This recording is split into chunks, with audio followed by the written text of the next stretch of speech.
Welcome to this explainer. Today, we are tackling the absolute bedrock of the Cambridge AS and A-level accounting syllabus. We are literally dissecting the anatomy of the double entry system and the accounting equation. And look, securing your foundation right here is absolutely vital.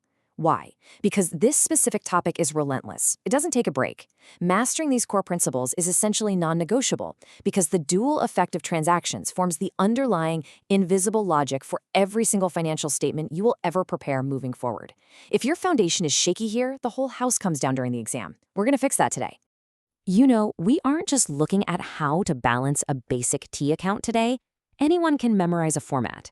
Instead, we are looking directly through the examiner's lens. To unlock those elusive highest grading bands, you absolutely have to understand the concept of method marks. It's the ultimate secret to success.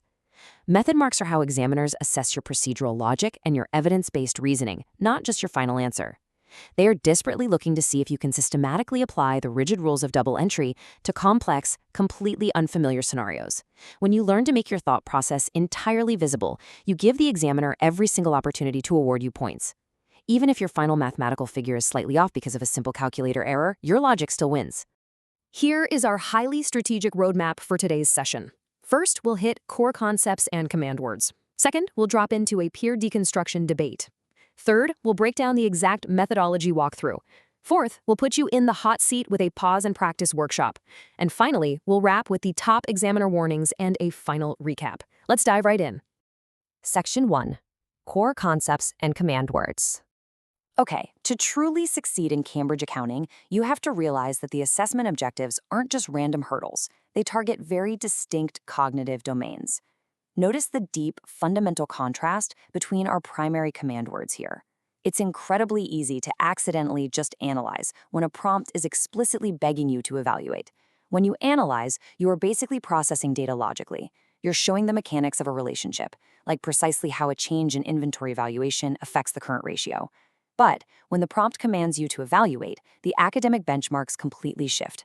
You must demonstrate high level of evaluative thinking. How? By questioning underlying assumptions, by considering different stakeholder perspectives, and most importantly, by justifying your final decisions with hard, undeniable evidence. The entire assessment framework rigorously prioritizes this analytical depth over just superficial breadth. You have to go deep. Section 2. Peer deconstruction debate. I want you to imagine two top-tier students in a digital study suite right now. We've got Alex, who is highly technical, absolutely loves formulas, and excels at raw facts. And then we have Sam, who is a creative thinker, amazing at forming arguments, but maybe struggles with structural precision. They are staring down a massive, high-tariff 15-mark question about complex double-entry principles.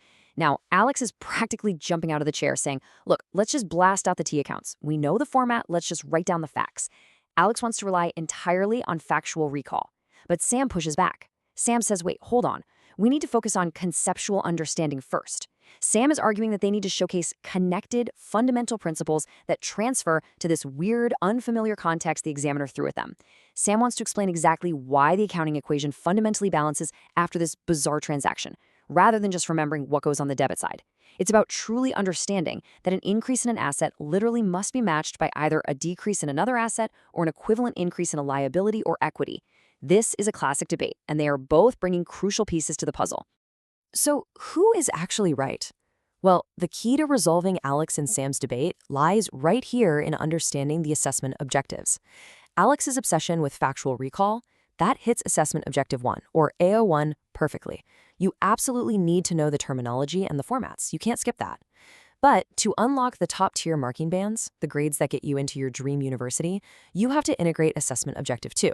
You must process the actual living relationships between those accounts. And then you have to deploy assessment objective 3 to draw evidence-based conclusions. For example, AO2 requires linking a tricky depreciation adjustment directly to the accounting equation mechanics, while AO3 might ask you to evaluate how that exact adjustment ultimately impacts the owner's equity and their decision-making. You literally cannot rely solely on the math, and you absolutely cannot rely solely on the theory. You have to weave both together to craft that flawless, full-mark response. Section 3. The methodology walkthrough and roadblocks. Now, before we watch Alex and Sam try to actually draft this response and inevitably hit a massive roadblock, I need to pause our session for a quick second. To consistently crush these exams, you need a steady stream of elite strategies. So right now, I want you to hit that subscribe button for Ace the Exam's IGCSE O and A levels, that's at Ace the Exam _ IGCSE, and absolutely smash that notification bell. Enable all notifications so you never ever miss our weekly Cambridge breakthroughs.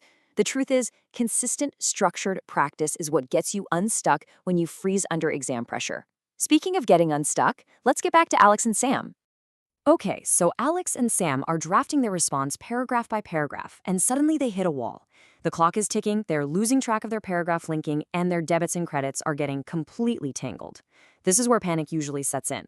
To save them, I'm stepping in to introduce a cognitive intervention. It's a 5-step standardized sequence we call the method mark strategy. Step 1. Identify the key elements immediately. Are you dealing with an asset, a liability, or equity? Pin it down. Step 2. Apply the relevant double entry principles to clearly determine the dual effect. Every action has an equal financial reaction. Step 3. Execute the analysis. This means showing crystal clear workings for your debits and credits. Step 4. Verify the results. Cross-check it against the accounting equation to ensure that assets still perfectly equal liabilities plus equity. And finally, Step 5. Present the information in the appropriate format with strict proper headings. By meticulously following this exact sequence, even if Alex messes up a final calculation under pressure, they secure those precious method marks at every single stage of the process. Let's watch this strategy in action. Applying this new framework, Alex and Sam rewrite a badly flawed section of their essay that required a deep comparative analysis. And listen to how they change it. Top candidates don't just dump a list of facts onto the page. They deliberately identify similarities and differences. They use powerful comparative connectives like whereas, conversely, or on the other hand. They don't just state a difference, they support each difference with hard, undeniable evidence pulled straight from the given financial data. And crucially, the absolute game changer is that they draw a logical conclusion about the relative importance of those points. Transitioning from a simple, basic list of facts to a highly structured comparison is exactly what transforms a mediocre, middle-band answer into a flawless, examiner-pleasing response. Section 4, Pause and Practice Workshop. All right, it's your turn. I'm putting you in the hot seat with an immersive visual workshop. Here is a high-pressure data extraction exercise based entirely on double entry principles. In a real exam hall, you literally cannot afford to spend 5 minutes pondering a single transaction. You have to be automatic. So imagine you are on a simulated 60-second visual countdown right now. Tick-tock, you need to instantly interpret the relationships and identify the dual effect of these transactions. For example, look at example data 1. Let's say that's a $500 purchase of machinery on credit. Your mind should instantly, without hesitation, register an increase in the non-current asset machinery, bam, that's your debit, and an immediate increase in the liability, trade payables, boom, that's your credit. By systematically processing this using our 5-step sequence, the answers reveal themselves logically, completely eliminating that dreadful, panicked guesswork. Okay, moving to visual question 2. Let's actively spot the flaws in a poorly written student answer.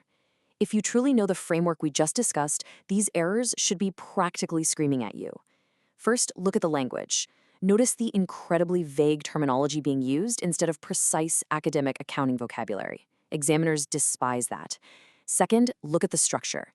It is completely missing proper headings. Headings aren't a suggestion, they are a strict convention in Cambridge accounting. Third, and perhaps most fatally, it completely lacks specific context. It speaks in broad, sweeping generalities rather than actually applying the accounting principles to the specific business scenario provided in the exam prompt. And identifying those flaws brings us to a massive, screaming examiner alert, pulled directly from the real principal examiner reports. Listen closely. Candidates consistently confuse key terminology. It happens every single year. The solution? You absolutely must always define terms before using them in your extended responses. Do not ever assume the examiner just knows that you know what capital expenditure or accruals or prudence mean. You have to explicitly state the definition clearly to securely lock in your knowledge marks right out of the gate, well before you attempt to analyze or evaluate the complex data. This assumption of shared knowledge is a massive trap that unnecessarily catches thousands of brilliant students every single examination series. Don't be one of them. Section 5, Top Examiner Warnings and Recap. As we pull all of this together, let's synthesize the absolute top 3 mistakes pulled straight from the Cambridge Principal Examiner reports. Avoiding these 3 specific traps is literally non-negotiable for success. Mistake number 1, answers are just too vague. Examiners demand highly specific, granular details that are explicitly tied back to the accounting equation. Mistake number 2, forgetting to check format and presentation. You could write a truly brilliant, insightful analysis, but if it is presented in a sloppy, unheaded, chaotic format, you will bleed marks unnecessarily. Mistake number 3, answers are not specific to the context given. If the exam question is specifically about a manufacturing business, your entire evaluation must directly reference manufacturing realities, like factory overheads or work in progress, not just generic copy-pasted accounting theory. So to ensure you never, ever make those mistakes, we are consolidating this entire masterclass into 3 core, deeply memorable strategy pillars for your exam day. Pillar 1, the 3-step question scan. The second you open that paper, always highlight the exact command word, immediately identify the required cognitive domain, and precisely pinpoint the specific context of the business. Pillar 2, the paragraph balance formula. Ensure that every single evaluative paragraph you write contains a clear claim, hard data from the text to support it, and a final sentence explaining its relative importance to the whole scenario. Pillar 3, the last 5 minutes review checklist. You must ruthlessly reserve your final minutes strictly to verify proper headings, ensure crystal clear annotations, and double-check your technical terminology. All right, we've covered a massive amount of ground today, and I want to leave you with a provocative question to really chew on. How will deliberately deploying this method mark strategy change your exam preparation moving forward? Knowing that showcasing your procedural logic is just as vital as getting the final number changes the entire game, doesn't it? Take this exact blueprint, apply it rigorously to your past paper practice, and watch your scores transform. Remember, crushing Cambridge exams requires consistent, elite strategy. So before you go, comment your target grade down below to make it official. Hit that subscribe button for Ace the Exam's IGCSE O and A levels at acetheexam_IGCSE. Turn on that notification bell for more high-level exam hacks, and I will see you in the next explainer. Keep practicing, keep analyzing, and go ace that exam.